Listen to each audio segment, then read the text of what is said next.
And so could everyone open up their OneNotes, and we're going to get started on today's lesson.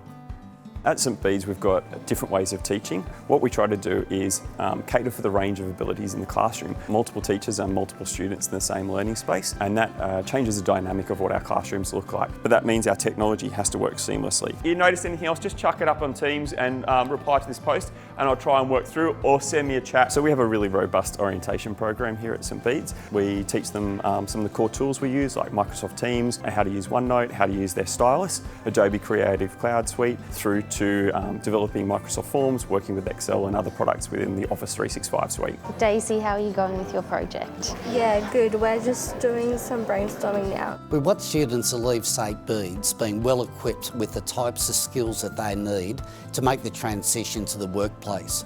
Skills such as problem solving, collaboration, completion of complex projects, and therefore the learning technology facilitates the development of those skills.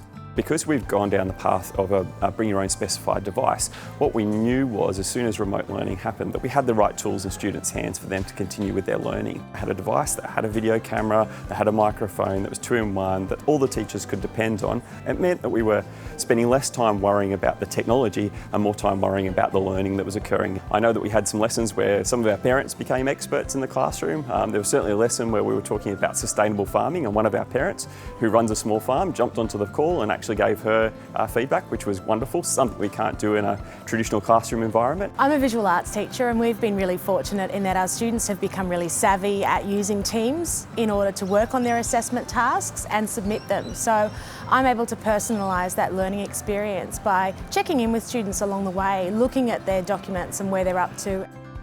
We use Microsoft Endpoint Manager, or what we call Intune. Last year, when I set up the brand new Windows 10 devices, I was able to run several classes where the students were empowered themselves to be able to install their own software. Very easy to use. It is. Don't tell everyone, otherwise I won't be in a job anymore.